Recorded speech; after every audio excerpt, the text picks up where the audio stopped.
si nos referimos al PMI, particularmente, lo que podríamos señalar es que esto, bueno, es una guía en nuestro medio muy utilizada. Incluso, digamos, es un campo en el cual, digamos, o mejor dicho, todo lo que tiene que ver con el PMI, por ejemplo, no solamente esta guía que es, como ya se señala, el Project Management Body of Knowledge, o sea, el cuerpo de conocimiento de la gestión de proyectos, que da las pautas de la gente, sino que además, algo que hay que señalar es que, por ejemplo, muchos profesionales que de alguna manera se identifican con esto, incluso pueden desarrollar una serie de competencias, cumplir algunos requerimientos y finalmente certificarse. O sea, yo podría ser un PMP, y PMP es Project Management Professional, o sea, un profesional que estoy certificado por el PMI en la gestión de proyectos. Entonces cualquiera de ustedes podría apuntar a ello. Y esa es una certificación a nivel internacional, ¿no? O sea, es una certificación válida internacionalmente. Bien. Bueno, acá ya se nos habla de la realización de los proyectos y que esto probablemente tiene bastante relación con la forma como se ejecutan, por ejemplo, en particular proyectos viales, que normalmente primero se desarrolla la fase de diseño, al cargo de una empresa que es la que al final de cuentas elabora el expediente técnico. Pasa un tiempo, el proyecto se prioriza, entonces se ofrece, digamos, bueno, se abre un concurso, se plantea una licitación y luego esto se adjudica y hay una empresa que desarrolla el proyecto, ¿no? Y esta es la forma tradicional con la cual se desarrollan particularmente los proyectos viales, ¿no? Sin embargo, eso da lugar a que, si lo vemos en la extensión a lo largo del tiempo, probablemente una cosa que podamos ver es que los proyectos pues son de largo aliento, ¿no?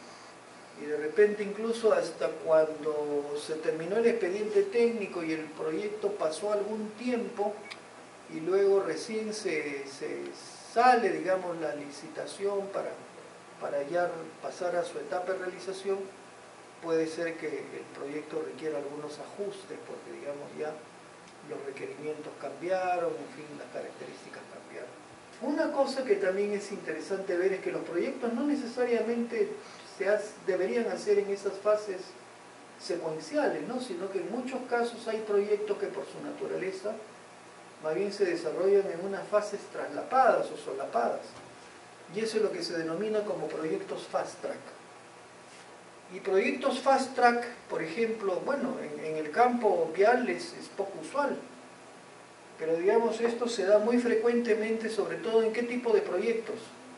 Proyectos en los cuales, digamos, muchas veces sin haber completado toda la parte inicial, digamos, incluso el diseño, ya estoy entrando a la fase de construcción. Y donde, como se señala, tengo pues fases solapadas. Y normalmente esto, ¿cuándo se da? Pues es un proyecto muy demandante, un proyecto que normalmente se plantea pues en un plazo muy corto, que tiene una serie de componentes y que va a requerir un nivel de subcontratación importante y donde, digamos, van a haber muchos agentes participando en el proyecto, desarrollando actividades probablemente en diferentes frentes. Pero eso, por ejemplo, digamos, ¿en qué tipo de proyectos ocurre? Edificaciones, mayormente. Edificaciones. Yo diría que más puede darse justamente en aquellos proyectos que se plantean con un plazo muy corto, ¿no? Y que son proyectos, por otro lado, complejos y donde hay un interés del inversionista en que el proyecto salga pues en el más corto tiempo posible. ¿Qué es lo que sucede, por ejemplo, con los proyectos retail? Los proyectos de centros comerciales. Los proyectos de centros comerciales son proyectos que se desarrollan a veces en un año y medio, ¿no?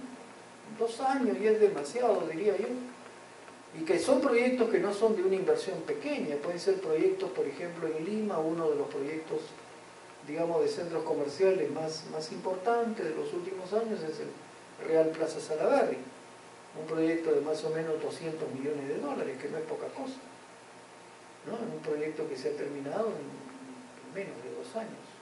Es un proyecto muy intensivo y un proyecto, ¿se imaginan? O sea, para decir es un proyecto de 200 millones de dólares que lo voy a hacer, digamos, a grosso modo En 20 meses, quiere decir que cada mes cuánto es lo que estoy, en promedio, ¿no? Aunque el ciclo, el gasto no es uniforme en el ciclo de vida de un proyecto, pero en promedio cada mes se supone que estoy desarrollando 10 millones de dólares. ¿No? En promedio, ¿no? Aunque en el ciclo de vida de un proyecto el desembolso no es uniforme, empieza en pequeña cantidad, alcanza el pico y luego decrece. Pero digamos, entonces eso nos dice de alguna manera nos habla de la intensidad del proyecto, y esos son proyectos fast track, que normalmente requieren muchos agentes, que van muchas fases solapadas, y bueno, particularmente lo hace proyectos bastante complejos. Y también en proyectos muchas veces del sector minero, porque igualmente en el sector minero hay muchos requerimientos que son urgentes, ¿no? Un inversionista o una empresa minera quiere tener resuelto lo más rápidamente posible algo que les permita de repente aumentar su producción. Entonces para eso lo que muchas veces se demanda es proyectos de tipo fast track. Entonces, bueno, y acá justamente se habla de cómo evoluciona, digamos, la demanda de recursos en un proyecto.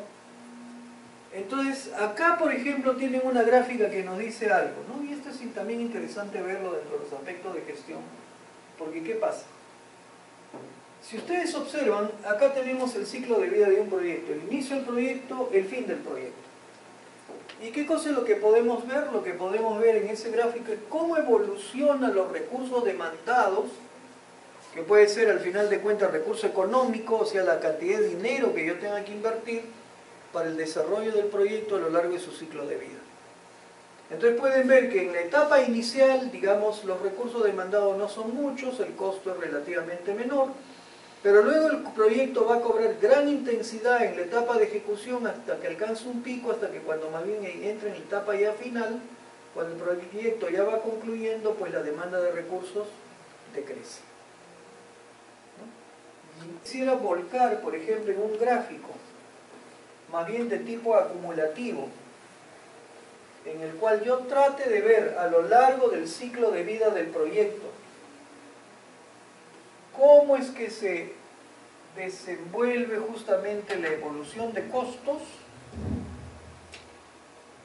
O sea, si yo, por ejemplo, acá quisiera colocar el tiempo y por acá, digamos, los costos demandados, pero de manera acumulativa, ya no en cada momento como está ahí, sino acumulativo. ¿Cómo será ese gráfico? Donde algo que yo sé es lo que ahí está indicado. En las primeras etapas del proyecto, en los primeros momentos del proyecto, no gasto mucho. No demando mucho personal, muchos recursos, los costos no son grandes. Cuando el proyecto está en ejecución, alcanza un momento de gran intensidad, donde tengo un pico en los recursos empleados y por lo tanto en los costos involucrados. Y cuando el proyecto ya se acerca a la etapa de cierre, nuevamente decae, ¿no? Hasta que, bueno, el proyecto concluye. Pero si eso, que es lo que tenemos a lo largo del ciclo de vida, lo quiero ver igualmente acá a lo largo del tiempo, pero ya de manera acumulativa, ¿cómo será el gráfico? Creciente, ¿no? Pero ¿será creciente así?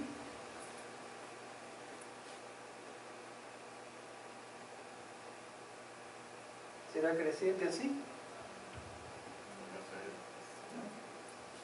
¿O será creciente así?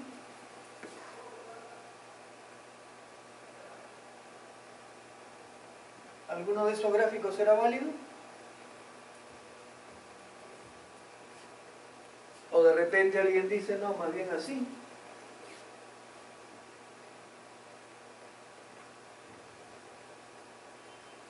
¿Alguno de esos gráficos será válido? ¿Ah? No, ninguno, ¿no?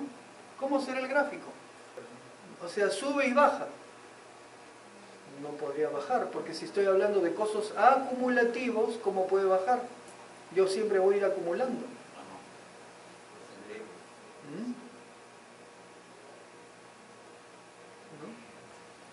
El gráfico no va a ser ninguno de estos, pero va a ser siempre creciente.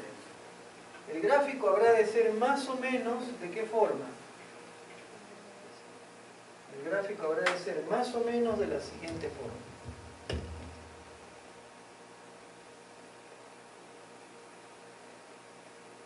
Algo así. ¿No? Y eso es lo que se conoce como curva S. ¿Y esa curva S para qué cosa va a ser importante? ¿Para la aplicación de qué método de control del proyecto? Para el método de valor ganado. Valor ganado. Entonces, esto es algo, por ejemplo, muy importante a ver, porque esto se convierte en qué cosa? Se convierte en nuestra línea base de costos, línea base de costos, se le conoce también como la curva de valor planificado, o muy simplemente se le conoce como curva S. ¿Y esta curva S para qué cosa es importante? Para el control del proyecto. Y esta curva S es importante porque con ello podremos aplicar un método que es el método llamado de método de valor ganado. Esto nos permitirá aplicar el método de valor ganado. Y el método de valor ganado probablemente nos habrá de llevar a dos indicadores esenciales, que no sé si los conocen. Uno es lo que se conoce como SPI y el otro se le conoce como CPI. SPI, ¿qué cosa es lo que trata de decir? Schedule Performance Index, o sea, índice de desempeño de la programación. ¿Cómo va mi proyecto en avance físico? ¿Y qué cosa será CPI? CPI más bien será Cost Performance Index, o sea, índice de desempeño de los costos. ¿Cómo va el desempeño en la parte monetaria, en la parte de costos, en la parte de gastos, en la parte presupuestaria? Bueno, todo eso no lo vamos a ver porque, digamos, parte del curso no está orientado pues a ver ya en detalle, digamos, todo lo que es el tema de control de proyectos, ¿no? Pero, digamos, esto, de todas maneras es interesante ver, digamos, primero esta evolución de los costos demandados, cómo eso se refleja en la curva S y cuál es la utilidad práctica que tiene la curva S, ¿no? Entonces eso sí es, por lo menos creo importante resaltarlo, que lo tengan presente. Después, otro gráfico que también es muy interesante tomar en cuenta, donde en este gráfico, ¿qué cosa es lo que tienen ustedes? Tienen acá, digamos, lo que viene a ser el ciclo de vida de un proyecto,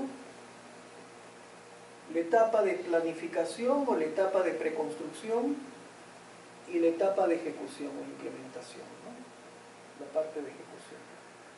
Y tienen por otro lado un par de curvas. Una curva está asociada a lo que se llama agregación de valor y la otra curva a lo que representa el costo de cambiar. Entonces acá habría dos preguntas. Primero, ¿qué curva es cuál? Y por otro lado, ¿cómo interpretan el gráfico? Y por ende, ¿cuál curva es cuál? Azul es agregación de valor. ¿En qué sentido? O sea, ¿cuál es la interpretación, cuál es la explicación que le das? Claro, o sea, digamos, si yo digo que la agregación de valor es la curva azul, yo digo, bueno, a lo largo del tiempo va disminuyendo con el tiempo, ¿no? Y costo de cambiar a lo largo del tiempo va aumentando con el tiempo, pero no estamos yendo al meollo. O sea, ¿qué cosa es lo que tratamos de decir, de explicar con este gráfico? Bueno, efectivamente, digamos, esta curva representa lo que es agregación de valor. Y lo que nos dice esto es que en las etapas iniciales de un proyecto, o sea, cuando no estamos en obra, cuando estamos planificando, cuando estamos en una parte previa, en una parte de preconstrucción, tenemos amplias posibilidades de efectuar, de introducir cambios al proyecto. Y esos cambios que yo pueda introducir en el proyecto, de alguna manera, ¿qué es lo que van a hacer? Van a agregarle valor. O sea, cualquier cambio que yo pueda hacer en esta etapa constituye, como dice acá, una oportunidad constructiva, una oportunidad de hacer algo que enriquezca o que perfeccione o que mejore el proyecto. Y eso va a tener un costo relativamente bajo, no me va a costar mucho. ¿Por qué? Porque no estoy construyendo, no estoy en obra. Pero cuando yo entre a esta fase de por acá en la cual ya estoy ejecutando el proyecto, ya estoy ejecutando, cualquier cambio que yo quisiera introducir, en realidad cada vez me va a representar un costo mayor. Entonces ya digamos como que no es el momento de incorporar cambios, como que no es el momento de traer algo que modifique el proyecto ahí ya prácticamente debería estar grabado en piedra. ¿Por qué? Porque cualquier cambio que yo quisiera introducir me va a conllevar un elevado costo. Entonces, ¿eso qué cosa es? ¿Cuál es la lectura que se hace? Que para cualquier proyecto, particularmente para lo que estamos hablando, por ejemplo, proyectos viales, una cosa muy, pero muy importante sería, primero, analizar el conjunto del proyecto y ver si es que hay algo que yo deba hacer para perfeccionarlo o para mejorarlo. Pero eso desarrollarlo antes de estar en obra, o sea, antes de enfrentarme a una situación en la que diga, oye, no, esto lo hemos hecho, pero lo pudimos hacer mejor, vamos a cambiar. No, porque en ese momento cualquier cambio, ¿qué cosa es lo que va a significar? Va a significar un elevado costo. Se va a convertir en lo que muchas veces se denomina, o la filosofía Lean lo denomina, se va a convertir en un desperdicio, porque va a ser un retrabajo. Un retrabajo. ¿Ya? Entonces este gráfico es interesante, digamos, reconocer por ese aspecto, ¿no? O sea, el hecho de que siempre tendremos oportunidades de mejorar en los proyectos, pero que eso debe hacerse antes de que yo esté en la etapa propiamente de producción. Acá tienen otro gráfico. Y este gráfico más bien nos habla de las oportunidades que se nos presentan para la reducción de costos a lo largo de las diferentes fases por las cuales puede pasar un proyecto, que es la fase conceptual, la fase de diseño, la fase en la cual veo toda la parte de planificación, logística, procura, la fase de ejecución misma y la fase de cierre o de entrega del proyecto. Entonces, ¿esto a qué nos lleva? Nos lleva a ver de que cuáles son las etapas, digamos, en el ciclo de vida del proyecto, donde tenemos la mayor posibilidad de efectuar cambios. ¿En qué etapas las tenemos? En las etapas asociadas a lo que es la fase de construcción, pero también ¿en cuál? En lo que tiene que ver con el manejo logístico o manejo de abastecimiento del proyecto, ¿no? En el manejo de abastecimiento, todo lo que tiene que ver, por ejemplo, con el suministro de materiales, lo que tiene que ver con las adquisiciones, las compras, el contar con determinados proveedores, las importaciones que yo tenga que hacer de determinadas cosas que yo requieren en el proyecto, o sea, cómo gestiono eficientemente todo ello, ¿no? Y eso es, por ejemplo, algo que incluso se señala, digamos, son junto con la etapa de construcción las dos que requieren la mayor atención y donde yo puedo sacar el mayor provecho para el logro de mejores resultados. Una cosa que muchas veces nosotros nos preocupamos es para mejorar la eficiencia. Alguien dice, quiero mejorar la productividad. Entonces, ¿qué cosa es lo que decimos? ¿Cómo vamos a mejorar la productividad? Las estrategias ¿a qué se orientan a veces? A cómo lograr que el personal trabaje más. Que el personal, que el operario, en lugar de que rinda tal cantidad, rinda más.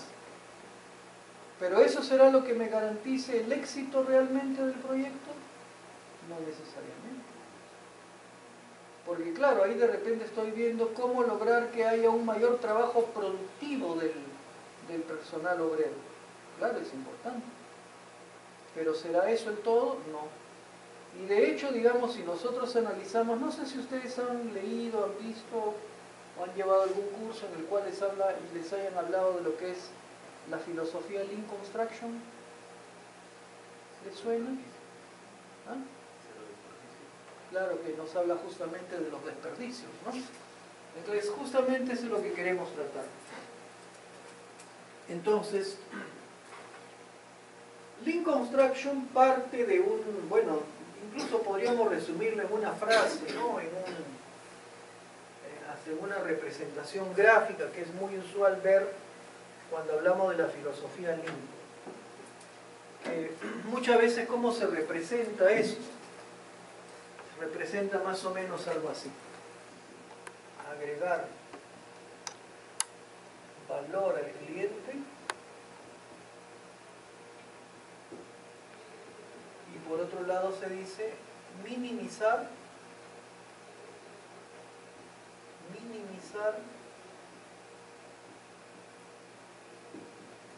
las ¿qué? Minimizar las ¿qué? Minimizar las pérdidas.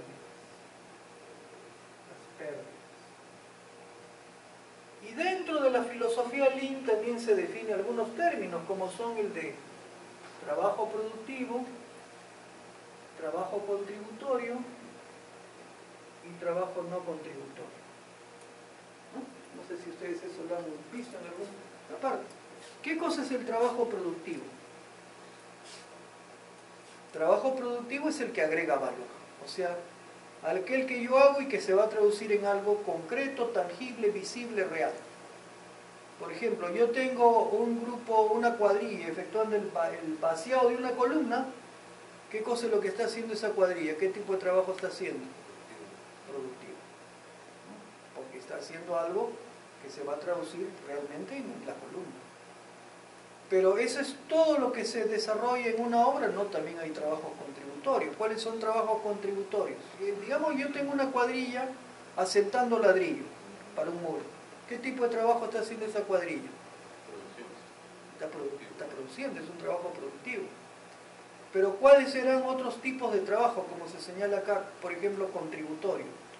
La logística para materiales. Por ejemplo, el que yo tenga que de repente, no sé, pues estoy acá en el segundo piso, creo, de esta edificación. Y acá de repente vamos a hacer una ampliación. Pero para eso tengo que traer los materiales hasta acá. Los materiales los he ingresado por la puerta. Entonces va a tener que haber traslado de materiales. De repente yo voy a tener que hacer verificaciones a lo largo de la obra. Tengo que hacer limpieza al que termine la jornada. Limpieza del área de trabajo. En fin, una serie de cosas. Entonces todo aquello que tengo que hacer pero que no me agrega valor es trabajo contributorio. ¿Y qué cosa es trabajo no contributorio? Lo que es una total pérdida o desperdicio. Si por ejemplo yo tengo una cuadrilla, pero no está haciendo nada, está leyendo el trome, ¿por qué? Porque digamos no ha llegado oportunamente el material a obra. No llegó el concreto. Entonces están parados, no están haciendo nada. ¿Qué tipo de trabajo es ese? No contributorio. ¿No? Entonces acá, bueno, esto va de la mano con lo que justamente vamos a ver, que es hablar de las pérdidas. Sin embargo, incluso acá, antes de referirnos a las pérdidas o los desperdicios, sería interesante ver cómo estamos acá entre Perú y Chile en términos de trabajo productivo, contributorio y no contributorio. En el caso del Perú esto es más o menos 30%, 35%, 35%. Y en el caso de Chile es más o menos 60%, 20%, 20%. ¿Esto qué nos lleva a decir? Que ¿dónde el trabajo es más eficiente? Chile. Y que eso probablemente, ¿en qué se traduce? En que un mismo proyecto en Chile se termina en menos tiempo. Y por lo tanto, ¿ese proyecto cuánto cuesta? Cuesta menos. ¿No? Ahora, hablábamos de los desperdicios o de las pérdidas. Y entonces Lean también señala 7 desperdicios. Lean señala 7 desperdicios.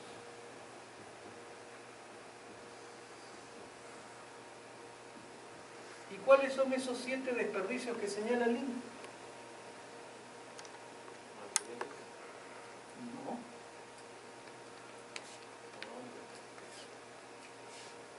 cuáles son los 7 desperdicios que señala la filosofía Lean. Uno es, bueno, por ejemplo, trabajos rehechos. Si yo quiero hacer un cambio, pero yo estoy en la etapa de construcción. Ese cambio va a requerir una demolición y hacer algo distinto. Eso significa un costo enorme, ¿no? Un costo de cambiar enorme. ¿Debería ocurrir eso? No debería ocurrir. Ese es un desperdicio, es un trabajo rehecho. Pero ¿qué otros desperdicios hay?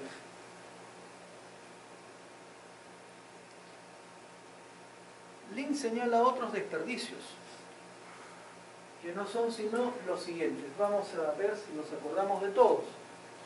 Sobreproducción,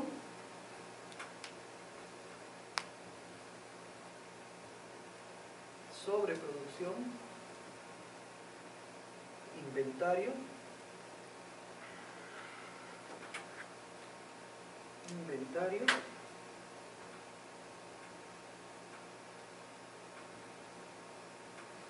transporte,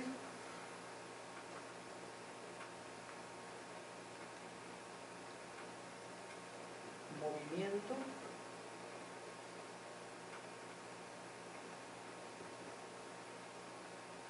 esperas, y si no me equivoco acá tenemos 6, falta uno, creo que es sobreprocesamiento.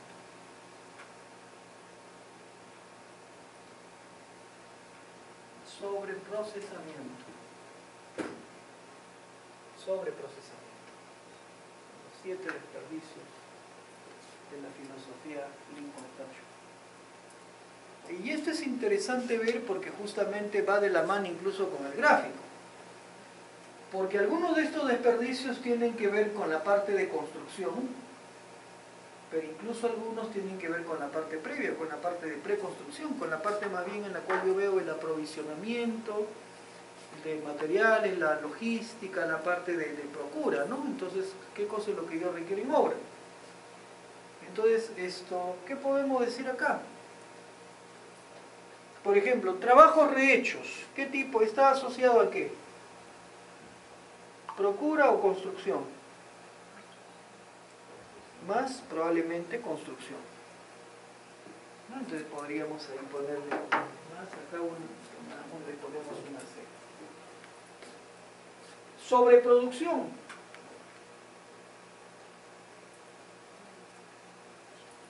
Sobreproducción. Que yo no tenga una estimación muy clara de cuánto demando de un determinado material o insumo y qué cosa decido comprar más para estar seguro.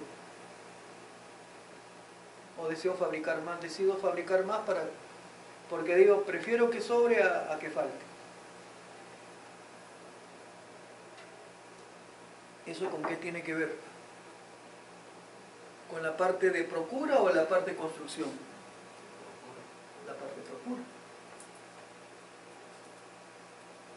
Pero ¿esto en qué cosa se traduce cuando tengo sobreproducción?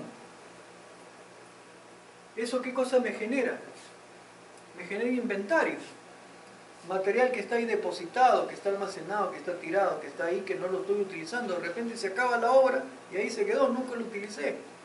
¿Qué cosa me generó? Me generó inventario. ¿Con qué está relacionado? Está relacionado con la procura. Pero todo esto que está vinculado con la parte de abastecimiento también tiene que ver con el tema de transporte. Porque, por ejemplo, si hay insumos que llegan a obra, y esos insumos que llegan a obra yo los voy a tener que meter en el almacén, entonces hay el transporte. Desde el momento que lo recibe el almacenero, lo transporta al almacén, para que en algún momento luego alguien tenga que secarlo y llevarlo al lugar en el cual se requiere. Que si más bien el material hubiera llegado justo a tiempo, en la cantidad necesaria, en el momento debido, ¿iba al almacén? No iba al almacén, ¿a dónde iba? Al punto en el cual se le requería. ¿De acuerdo? Entonces, esto también está relacionado con procura.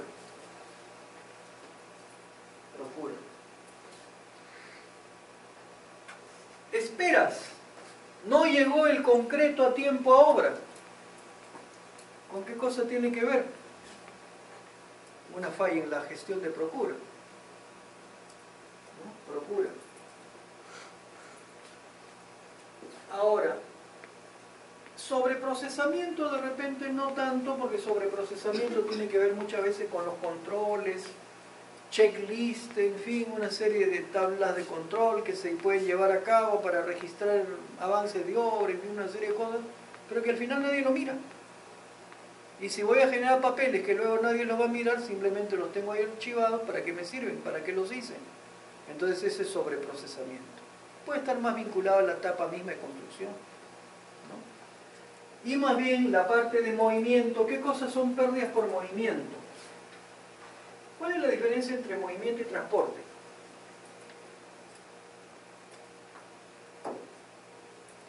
¿Cuál es la diferencia entre movimiento y transporte?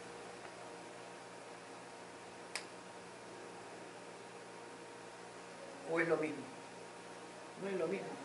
¿Por qué no es lo mismo?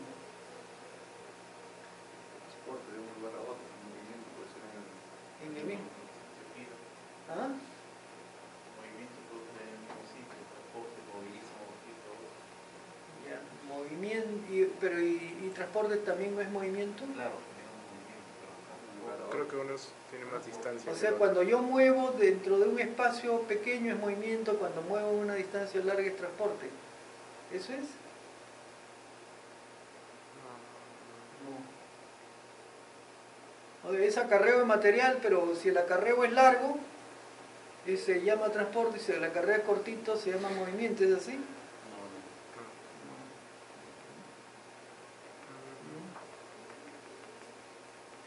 Movimiento más bien está asociado al diseño que yo haga del área de trabajo, al layout que haga del lugar de trabajo y de lo que las personas van a tener que hacer. O sea, yo cómo debiera de planificar la producción, de modo tal de que el operario, el personal, la cuadrilla, haga la menor cantidad de ¿qué? De movimientos posibles. Que no tenga que desplazarse un punto para conseguir algo, que no tenga que bajar o subir, o que tenga las condiciones óptimas para poder hacerlo, para minimizar movimientos. Optimizar el área de trabajo. Los materiales más cerca. Los materiales más cerca, en fin, todas las facilidades necesarias ¿para qué? Para que el personal no pierda tiempo, muchas veces en desplazamientos innecesarios, ¿no? Entonces eso es lo que tiene que ver con movimiento, ¿no? Entonces eso, claro, no tiene que ver tanto con procura. Eso más bien está asociado al diseño de la actividad propia de construcción, ¿no? Sin embargo, de lo que acabamos de ver, esto guarda relación con eso. ¿Y qué cosa es lo que nos dice el INCE? Puedes encontrar espacios de mejora ¿en qué? En lo que es procura, pero también en lo que es construcción, ¿no? Y entonces la gestión ¿a qué debería de orientarse? Justamente a cómo yo puedo minimizar, ¿no?, los objetivos del INCE, cómo puedo minimizar estas pérdidas o estos desperdicios. Acá el objetivo de este curso ya no es entrar a todas estas estrategias de cara a los proyectos viales, que sería muy interesante, ¿no? Pero eso tranquilamente, bueno, ustedes no están siguiendo acá pues una maestría, digamos, pero tranquilamente podría ser tema de una maestría, ¿no? ¿Cómo mejoro la logística en proyectos viales? ¿No? Eso, por ejemplo, es tranquilamente un tema de una tesis de máster, ¿no? Pero, digamos, es muy importante resaltar los espacios de mejora que podemos tener, tanto, como dice acá, oportunidades de reducción de costos en la fase de procura y en la fase de construcción, ¿no? Bueno, ¿qué cosa hay en las láminas siguientes? Acá lo que tenemos es ya más que nada el hablar acerca de los procesos de la dirección de proyectos, y que ya lo dijimos antes que se tienen agrupados por grupos de procesos: procesos de inicio, procesos de planificación, procesos de ejecución, de control y cierre. Y de repente acá es que podemos ver más o menos de manera gráfica incluso lo que llamábamos antes el ciclo de mejora continua. Planifico, hago, controlo y actúo en pos de cualquier mejora para poder desarrollar este ciclo de mejora continua. Bien. Bueno, eso ya lo hemos comentado, entonces estas láminas creo que las podemos pasar más o menos rápidamente. Ahí está el ciclo: planificar, hacer, revisar, actuar, que ya lo mencionamos. Lo que cabría, digamos, señalar, acá más bien vamos a tratar de hacer una comparación y de repente vamos a salirnos por un momento de esta presentación, porque hay un tema interesante también a comentar, pero que no está dentro de esta presentación, no está dentro de las láminas que tienen ustedes. Pero vamos a verlo si no me equivoco por acá. Hablando de gestión, vamos a salirnos un ratito, como digo, de la presentación a la que ustedes incluso están siguiendo ahí en la separata que tienen. Pero más bien vamos a referirnos acá un poco a algunos aspectos más concretos de la guía del PMBOK en su sexta edición, que es, al final de cuentas, una guía muy utilizada en la gestión de proyectos en general, particularmente para proyectos viales, y más o menos indicar qué evoluciones han habido. Primero, esta guía, digamos, es una guía que bueno, la primera edición, como lo pueden ver en esta lámina, surgió en el año 96, y luego ya más o menos con una frecuencia de casi cada 4 años se ha ido renovando. No hace mucho, esto así del año pasado, salió la sexta edición del PMBOK, ¿no? La sexta edición del PMBOK. Y en esta sexta edición del PMBOK hay algunos cambios. Y por ejemplo se han incorporado 3 nuevos procesos, como se señala por acá. 3 nuevos procesos que son implementar la respuesta a los riesgos, controlar los recursos, ¿no? Y por otro lado, se nos ha ido uno, como dice, gestionar el conocimiento del proyecto, ¿no? O sea, incorporó 3 procesos: la gestión del conocimiento, la implementación de la respuesta a los riesgos y el control de los recursos. Y con ello, además, retiró uno de los procesos, que era el de cerrar las adquisiciones. Con lo cual, ¿qué cosa sucede? Sucede que si en la quinta edición se tenía 47 procesos, en la sexta edición más bien ahora se tiene 49 procesos.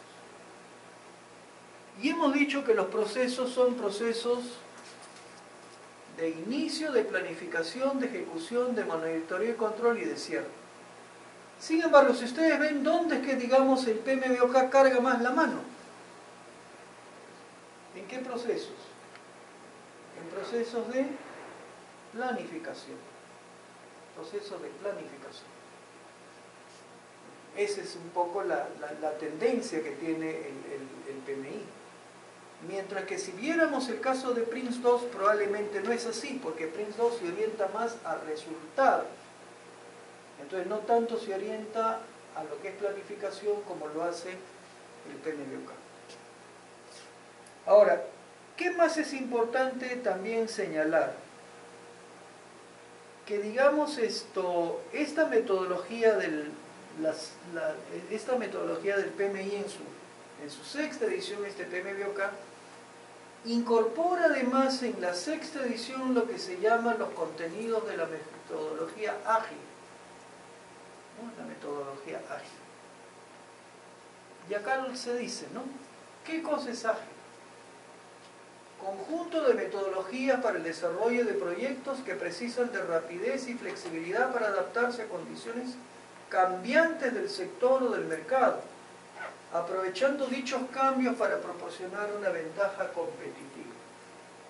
Entonces esto, por ejemplo, es algo totalmente novedoso en lo que es la gestión de proyectos, y que el PMBOK lo plantea ya, digamos, formalmente a través de lo que son las llamadas metodologías ágiles. Esto, ¿cómo así surge? De repente es bueno hacer un poco de referencia, un poco de historia, o sea, ¿de dónde sale esto? Estas metodologías ágiles en realidad no nacen de la industria de la construcción, sino que más bien nace de la ingeniería de software, básicamente. de la ingeniería de software, o sea, de la creación o desarrollo de aplicativos o programas que cumplan ciertas necesidades. Y eso está muy vinculado a un campo que es el campo justamente informático y el campo, por ejemplo, de las comunicaciones, el campo netamente tecnológico, ¿no? El campo que nosotros lo vivimos, por ejemplo, con el tema de empleo de celulares,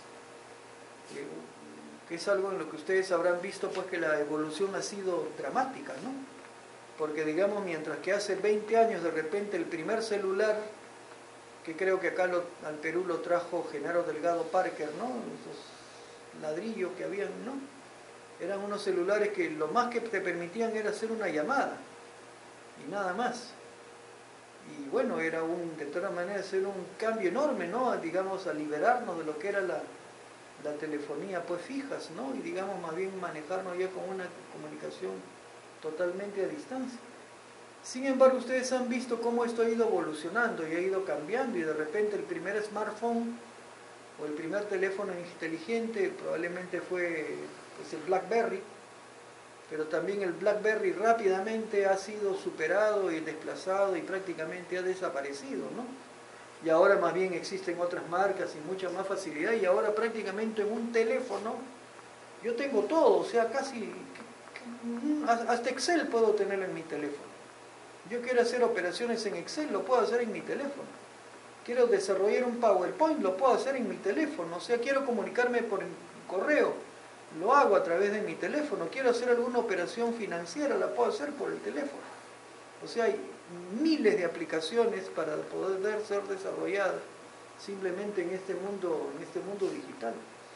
Entonces esto nos habla de cómo han ido ocurriendo cambios. Entonces los cambios son cambios que particularmente en este campo han sido cambios dramáticos. Pero ¿qué sucede cuando nosotros nos embarcamos en un proyecto que sea un proyecto de cierta envergadura? Y eso, por ejemplo, incluso se ve en el campo, como digo, originalmente se ve en el campo de ingeniería de software. Yo identifico una necesidad y con esa necesidad formulo un proyecto. Pero este proyecto me puede demandar pues 2 años hacerlo. Entonces, ¿qué cosa es lo que sucede o sucedía muy frecuentemente en este campo tecnológico? Que es un campo que cambia muy rápido. Que digamos, cuando se desarrollaba ese software y el software llegaba al final a dar a luz y aparecía el software, ya las necesidades habían cambiado y el software no se ajustaba realmente a lo que el mercado en ese momento requería, porque ya habían pasado 2 años y en esos 2 años ya las cosas habían cambiado dramáticamente en este mundo tan cambiante. Entonces, ¿qué cosa es lo que tenían que hacer con el software? Ni bien aparecía, en colocarle parches, ¿no? Y entonces no sé si ustedes en alguna oportunidad han escuchado, ¿no? Que este software que está parchado, le han puesto un aplicativo adicional para que de alguna manera funcione, adaptándose a las condiciones que ahora existen. Entonces, ¿eso a qué cosa dio lugar? Dio lugar a que se formulase esta metodología ágil, que significa lo siguiente: si tú tienes un proyecto de largo aliento, como puede ser incluso el proyecto de una carretera, entonces, ¿qué cosa es lo que yo tendría que ver? Que ese proyecto debiera ser, si es un proyecto de largo aliento, ajustado a las necesidades que puedan ir cambiando a lo largo del tiempo. Por ejemplo, yo les comento un caso, que puede ser un caso, en su momento lo veremos, pero por ejemplo, a ver, hablemos de la línea 2 del Metro de Lima, actualmente en ejecución, ¿no? La línea 2 del Metro de Lima. Ese proyecto se ha iniciado ¿cuándo? Se ha iniciado en el año 2015. Y está previsto que la primera etapa entre en funcionamiento en el año 2022. La primera etapa del proyecto. El proyecto en su conjunto, quién sabe, de repente en realidad entra en funciones en el año 2025. O sea, estamos hablando de repente de acá unos 6, 7 años más, ¿no? En la línea 2 del metro. O sea, estamos hablando del 2025. El proyecto se inicia, bueno, ahora ahí también tiene que ver mucho de lo que ocurre justamente en los proyectos viales, que es recontra frecuente, ¿no? Y este caso de la línea 2 es un caso muy emblemático. ¿Por qué? Porque la línea 2 empieza el año 2015. Originalmente, ¿qué se decía? Que el proyecto se concluiría en 4 años, o sea que el proyecto se concluiría en el año 2019. Eso fue el planteamiento inicial. Sin embargo, luego, ¿qué cosa es lo que ha venido? Bueno, al término del gobierno de Humala, antes de que entrara el gobierno, el corto gobierno de PPK, pero digamos al término del gobierno de Humala, salió en algún momento el ministro a decir que ya no, que el proyecto este concluiría en el año 2021, 2 años más. Acá se hablaba del proyecto completo, proyecto completo, proyecto completo. Ya en el gobierno de PPK, en algún momento también ha salido el ministro de Transportes en aquella oportunidad a decir que ya no, que más bien por las interferencias y las dificultades encontradas, en el año 2022 recién estará en marcha la primera etapa. Y que luego esto habrá de continuar, y bueno, lo que no se tiene, porque no está declarado, es cuándo terminaría el proyecto. Pero más o menos, digamos, haciendo una tendencia, de repente acá podríamos decir, esto no está declarado, ¿no? Pero podríamos decir que el proyecto en su conjunto termina en el año 2025. Entonces, un proyecto que termine en el año 2025 y que se inició en el año 2015 es un proyecto de 10 años. 10 años hay acá. Sin embargo, en el año 2015 se supone que ese proyecto tiene que haber empezado con un expediente. Y ese expediente, entre otras cosas, tiene que haber tomado en cuenta el estudio de tráfico. Pero ese estudio de tráfico, ¿cuándo se habrá hecho? ¿En el año 2015? No, se ha tenido que hacer antes. Se habrá tenido que hacer, yo no sé exactamente cuándo se haya hecho el estudio de tráfico, pero si tiene que estar incluido en el expediente del proyecto, me imagino que ese estudio de tráfico puede haber sido hecho en el año 2011. Entonces, ¿cuándo se hizo el estudio de tráfico? El 2011. Para un proyecto que va a entrar en funcionamiento, ¿cuándo? El año 2015. Cuando el proyecto entre en funciones en el año 2015, ¿responderá a lo que originalmente fue planteado de repente en el estudio de tráfico? Lo más probablemente no. Lo más probable es que no. Entonces, ¿qué cosa es lo que nos vamos a encontrar? Con un proyecto que entra en funciones, pero ya quedó desfasado respecto de la real necesidad, ¿no? Entonces, ¿eso a qué nos lleva? A un escenario en el cual justamente si nosotros estuviéramos acá en el país comprometidos con una ingeniería de vanguardia, que no es lo que estamos, ¿no? Porque el escenario acá es totalmente distinto. Pero eso, ¿qué cosa se querría decir? Que este proyecto, por ejemplo, ¿bajo qué metodología debería manejarse?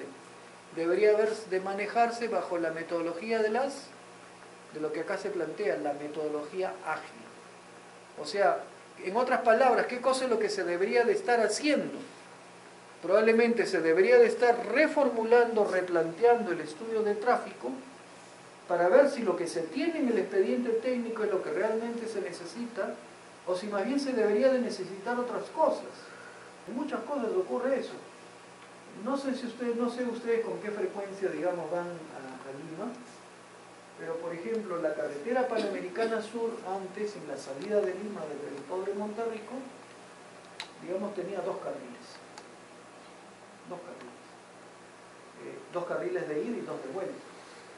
Pero digamos luego, durante la primera gestión del alcalde Castañeda, no esta gestión segunda, sino la primera, se amplió la Panamericana a 3 carriles, ¿no? Se amplió la Panamericana a 3 carriles. Y en algunos tramos incluso a 4 carriles, ¿no? Sin embargo, en la actualidad, por ejemplo, ¿qué proyecto? Y bueno, en base a eso se desarrollaron ciertas obras, ciertos intercambios, ciertos cruces. Y entre ellos, por ejemplo, justamente la vía que conecta San Borja Norte con la avenida Holguín, que es una vía elevada que, digamos, conecta, ¿no? Cruza la Panamericana y conecta San Borja Norte con la avenida Holguín, que es al costado del Hipódromo de Monterrico. Pero eso se hizo también hace algunos años, no muchos años. Pero en la actualidad, ¿qué cosa es lo que han hecho, por ejemplo, digamos, no hace muchos meses? Se han traído abajo parte de esa obra. ¿Por qué? Porque estuvo planteada, ¿para qué? Para una vía, digamos, de la Panamericana de cierta anchura, para cierta cantidad de carriles, y entonces, ¿qué sucede? Que como la Panamericana requiere más carriles, digamos ya los estribos, los pilares, digamos, de este cruce, pues están justamente como interferencia, digamos, para cualquier proyecto de ampliación. Entonces se ha tenido que traer abajo todo eso, ¿para qué? Para hacer lo que actualmente se está haciendo, que es el nuevo intercambio, digamos, en esa zona, ¿no? Pero eso, ¿qué cosa es lo que nos muestra? Lo que nos muestra es que muchas veces hacemos cosas bajo el escenario de lo que tenemos en el momento, pero no nos proyectamos a lo que realmente vamos a necesitar al futuro.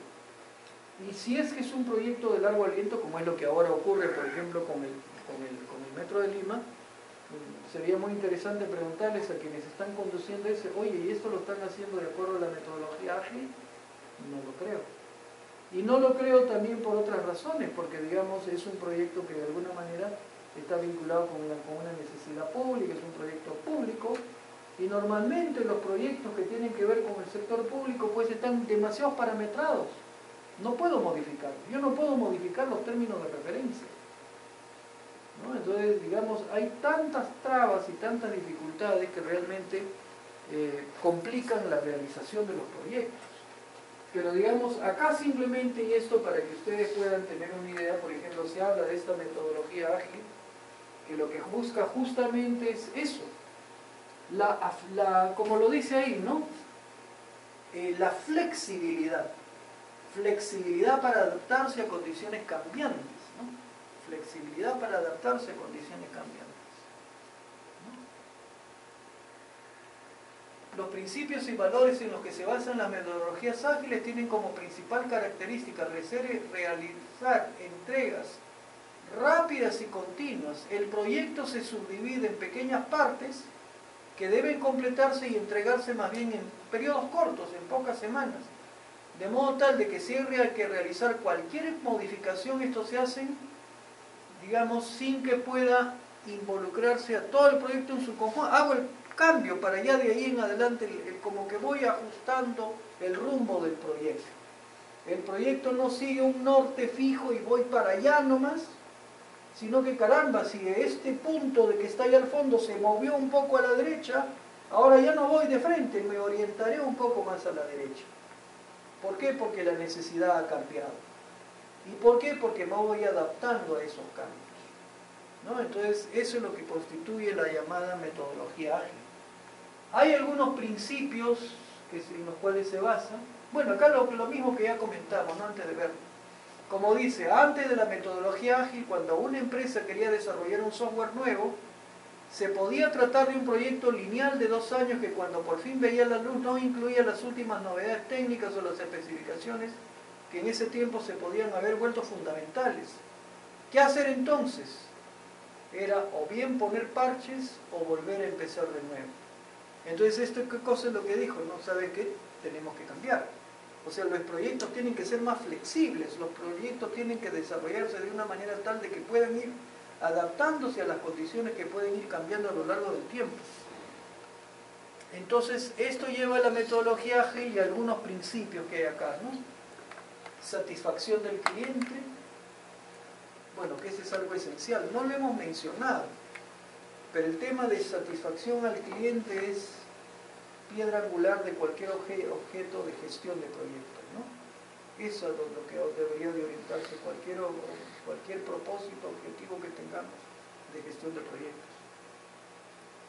Bienvenidos los nuevos requisitos, ¿no? Cambiar sobre la marcha no es dar paso atrás. Cualquier sugerencia o solución es bienvenido si se trata de mejorar el producto. Entregas por semana, se divide el trabajo en fases más cortas. Y digamos, ahí se van incorporando los ajustes que puedan ser requeridos. Es posible siempre medir el progreso. Desarrollo sostenible. La forma de ejecutar los proyectos debe garantizar en sí mismo su continuidad, no es cuestión de hacer por hacer. Trabajo cercano. Los líderes de los proyectos deben ejercer su labor en el mismo terreno donde tienen lugar las tareas. Conversación cara a cara, motivación y confianza. Autogestión de los equipos y adaptación a circunstancias cambiantes. Son esos los 12 principios en los cuales se basa la metodología ágil. Ese es un tema muy novedoso, Ahora, un tema en el cual nosotros acá en el país definitivamente, probablemente muchos ni siquiera han escuchado la palabra de qué significa metodología ágil, pero que de alguna manera esto ya está incorporado dentro de lo que son las formas de hacer y que particularmente se da en países pues, que nos llevan algunas, no solo algunas décadas, que no solo unos años, sino probablemente yo diría algunas décadas, ¿no? Algunas décadas respecto de cómo estamos nosotros. Bueno, ¿qué más tenemos por acá? Vamos a salirnos más bien y volver a la presentación, porque esto simplemente era una referencia a un tema complementario, pero importante.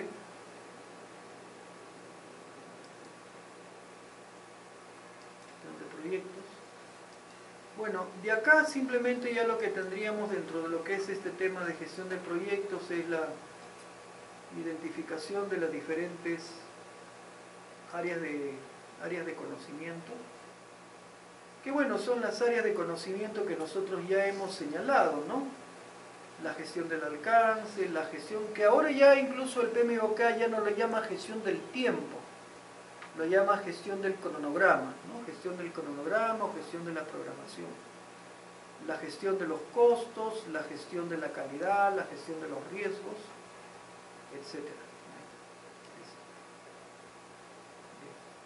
Y acá lo tienen, ¿no? Como digo, gestión del... Vamos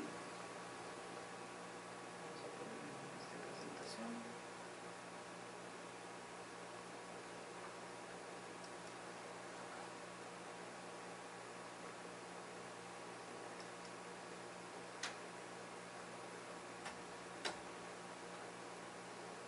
Gestión del alcance.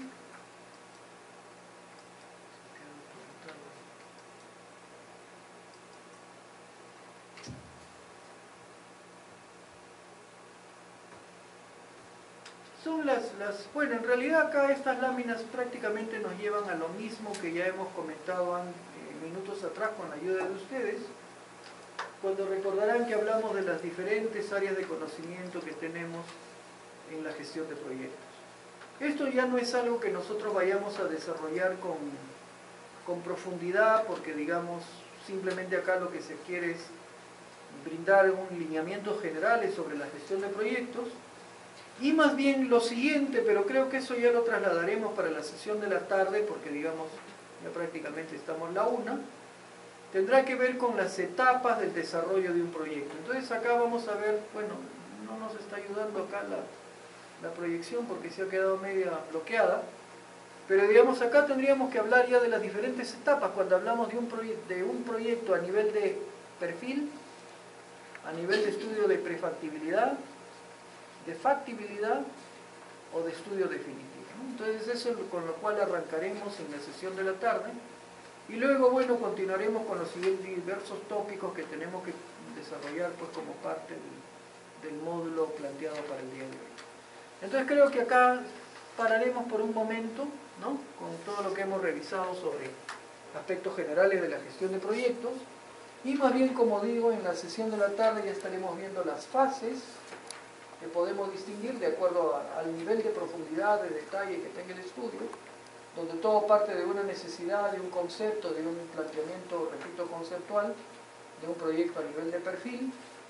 Luego podremos pasar a una etapa más bien de prefactibilidad, de factibilidad. Normalmente hasta ahí se llega en lo que viene a ser la etapa de preinversión, ¿no? Luego ya se entra a la etapa propia en la cual se hacen los estudios definitivos y la ejecución del proyecto, y cada una va a tener su característica particular. Entonces eso es lo que vamos a tratar de ver más bien en la sesión de la tarde.